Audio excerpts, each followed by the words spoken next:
यदि ये हमारा कोई त्रिभुज है ए बी और सी, ठीक है, इसकी कोई एक भुजा अगर एक्सटेंड कर दें, हम बढ़ा दें, ठीक है, कोई एक भुजा आगे तक बढ़ा दें, सपोज ये भुजा हम बढ़ा दे रहे हैं आगे तक, ठीक है, ये सपोज पॉइंट डी तक हमने बढ़ा दिया इसको, ठीक है, तो यहाँ पे एक और एंगल क्रिएट हुआ। अभी तो 3 एंगल थे, लेकिन एक यहाँ नया एंगल क्रिएट हो गया, ठीक है, ये नया एंगल क्रिएट हो गया। इस नए एंगल की वैल्यू जो होती है, पता क्या होती है, ये जो नया एंगल बना इसको एंगल सी यानी कोण सी का बाह कोण कहा जाता है। इस बाह कोण का मान जो होता है इस कोण और इस कोण के योग के बराबर होता है। अब यहाँ पे देखिए, कोण ए सी डी यानी डी पर बना हुआ बाह कोण ए सी डी का मान जो होगा वो किसके बराबर होगा, angle A plus angle B, ठीक है। बाह्य कोण का जो मान होगा वो शेष दो शीर्ष कोणों के योग के बराबर होगा। किसी कोण के बाह्य कोण का जो मान होता है वो शेष दो जो शीर्ष कोण होते हैं ट्रायंगल के, उन दोनों शीर्ष कोणों के योग के बराबर होता है, ठीक है। ये चीज़ सत्य है। इसको हम और भी तरीके से कर सकते हैं, जैसे अगर हम यहाँ से आगे बढ़ा दें तो ये कोई हमारा बाह्य एंगल बना, ठीक है, ये बाह्य कोण बना। इस बाह्य कोण का मान जो होगा वो इसके और इसके योग के बराबर होगा, ठीक है। ये सपोज अगर ई है तो कोण सी बी ई बराबर क्या होगा, कोण ए कोण सी। लेकिन सी लिखने में थोड़ा सा कन्फ्यूज़न है। कन्फ्यूज़न ये है कि सी पे तो 2 कोण बन रहे हैं, एक इधर बन रहा है एक इधर बन रहा है। तो इसको और क्लियर करने के लिए हम क्या करेंगे, कोण सी न लिख करके जो हमने आपको तरीका बताया था कि इसकी ज़रूरत पड़ेगी, वही चीज़ हमने यहाँ यूज़ करना है। कोण ए सी बी, कोण ए सी बी, ये जो बीच में होगा वो कोण पर इंडिकेशन होगा, और कौन सा कोण, ये आंतरिक कोण जो होगा, ठीक है। तो ये चीज़ मतलब कि यहाँ से एक कॉन्सेप्ट निकल के आया कि किसी भी त्रिभुज के किसी भी शीर्ष कोण का बाह्य कोण जो होता है वो शेष दो शीर्ष कोण के योग के बराबर होता है। ये हमने यहाँ से निकाल लिया, ठीक है। अगला जो कॉन्सेप्ट है, अगली जो प्रॉपर्टी है ट्रायंगल की, वो ये है कि जैसे ये कोई ट्रायंगल है, ठीक है,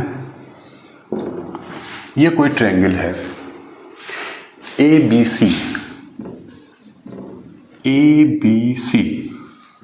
ये कोई त्रिभुज है, कोई ट्रायंगल है ए बी सी। इसके किसी एक कोण का हम आंतरिक समद्विभाजक रेखा खींचेंगे, ठीक है। ये त्रिभुज है, आंतरिक समद्विभाजक रेखा किसी कोण की, इंग्लिश में उसको कहते हैं एंगल बाइसेक्टर। जैसा कि नाम से ही स्पष्ट है, एंगल बाइसेक्टर। बाइसेक्टर मतलब बाई मतलब 2 और सेक्टर मतलब हिस्से में तोड़ने वाली, यानी 2 हिस्सों में तोड़ने वाला। तो एंगल बाइसेक्टर का मतलब क्या होता है, एक रेखा होती है जो किसी एंगल को 2 बराबर हिस्सों में बांटती है, ठीक है। तो यहाँ पे हम देखेंगे कोण पी का अगर हम सपोज कोई एंगल बाइसेक्टर खींचते हैं तो वो कैसे होगा, ये ऐसे जाएगा, ठीक। यहाँ पे ये कोण जो होगा वो इस कोण के बराबर होगा, क्योंकि ये जो लाइन है ये कोण पी की क्या है, एंगल बाइसेक्टर है, आंतरिक समद्विभाजक रेखा है, ठीक है। अब यहाँ पे देखिए, अगर ये सपोज पॉइंट डी पर डी है, ठीक है, ये हो गई हमारी एक लाइन, एंगल बाइसेक्टर हो गया, ठीक है। अब दूसरे बेस कोण को, ये कोई बेस कोण था, बेस कोण या शीर्ष कोण, कोई दिक्कत नहीं उसमें, ये एक बेस कोण था, दूसरे बेस कोण को हम आगे बढ़ाते हैं, ठीक है। इसका यानी कि हम क्या खींचते हैं, इसका बाह्य कोण ले लेते हैं। कोण सी का हम बाह्य कोण लेने के लिए हम क्या लाइन आगे तक बढ़ानी पड़ेगी, हमने इसको आगे तक बढ़ा दिया। अब ये एक एंगल बना बाह्य एंगल, ठीक है, इसका हम एंगल बाइसेक्टर ले लेते हैं, इसका बाह्य समद्विभाजक लेते हैं। ये कोण बी का आंतरिक समद्विभाजक था, अब यहाँ कोण सी का आंतरिक समद्विभाजक तो इधर से हो जाएगा, इसका बाह्य समद्विभाजक यानी बाह्य कोण का समद्विभाजक जो खींचेंगे वो इस एंगल को 2 हिस्सों में बांटते हुए आगे बढ़ेगा, ठीक है,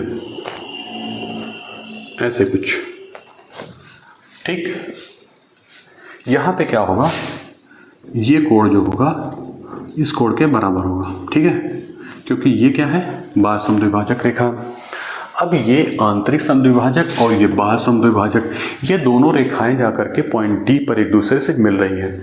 ठीक, यहाँ पे जो कोण बनेगा, यहाँ पे जो कोण बनेगा उसका मान क्या होगा, उसका मान होगा कोण टी बराबर कोण ए बटे 2। यही चीज़ हम आपको बताना चाह रहे थे। इतनी लंबी कहानी बताने के पीछे जो मेन चीज़ हम आपको बताना चाह रहे थे वो ये है कि एंगल डी का मान जो होगा वो एंगल ए के आधे के बराबर होगा। ठीक है, ये चीज़ क्लियर है। इसको आप याद कर लेंगे, कंठस्थ कर लेंगे, क्योंकि ये आगे चल के कॉन्सेप्ट के तौर पर कई सारे प्रश्नों में इसका हम यूज़ करेंगे। ठीक है, तो किसी भी त्रिभुज का अगर हम एक कोण का आंतरिक समद्विभाजक खींचे और दूसरे कोण का बाह्य समद्विभाजक, दोनों जो है जहाँ जिस पॉइंट पर मिलते हैं उस पर जो कोण बनता है वो शेष जो एक बचा कोण है उसके आधे के बराबर होता है। ठीक है, ये कॉन्सेप्ट हो गया, एक फंडामेंटल प्रॉपर्टी हो गई, ये किसी भी त्रिभुज के लिए सत्य होता है। ठीक है, अगला जो हम बताने जा रहे हैं, लास्ट जो इसमें कह सकते हैं इसकी कैरेक्टरिस्टिक है, वो ये है कि सपोज ये कोई त्रिभुज है। सपोज ये त्रिभुज ABC है। ठीक, त्रिभुज ABC है।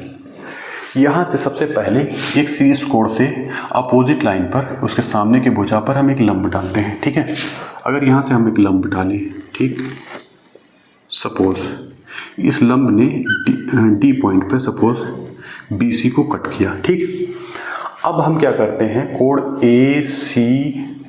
कोण BAC को की समद्विभाजक खींचते हैं। ठीक है, यानी इस पूरे कोण को दो बराबर भागों में बांटने वाली रेखा खींचते हैं। वो सपोज वो रेखा ऐसे आती है और पॉइंट E पर BC को कट करती है। ठीक है,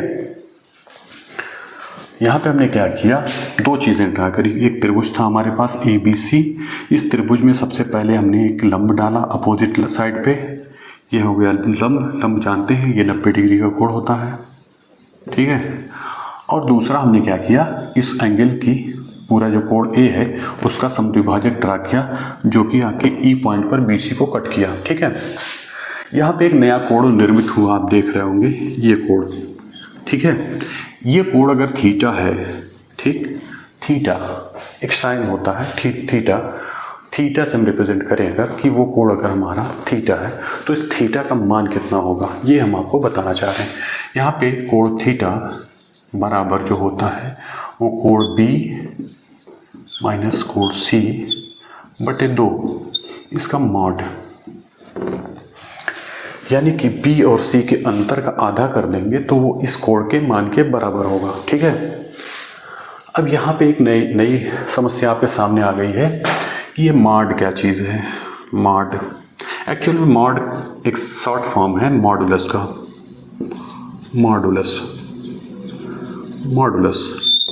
मॉडुलस का शॉर्ट फॉर्म को ही हम मॉड कहते हैं, बोलचाल में मॉड कहते हैं। ठीक है, मॉड क्या होता है, मॉड के अंदर अगर कोई संख्या है तो हम जो इसकी वैल्यू जो लेते हैं ना वो सिर्फ उस संख्या का संख्यात्मक मान लेते हैं।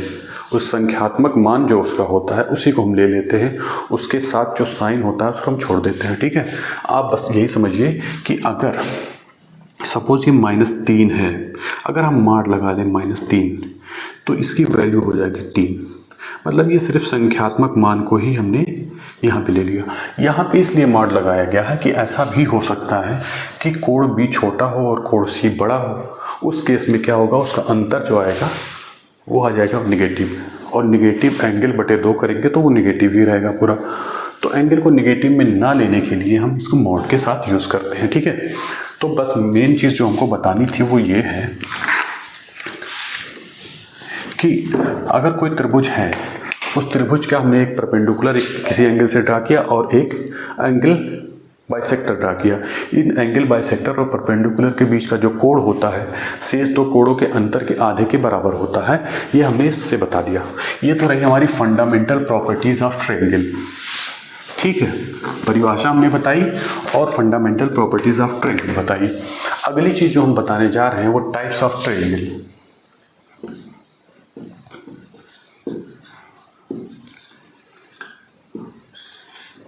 ट्रायंगल्स, ठीक है, त्रिभुज के प्रकार।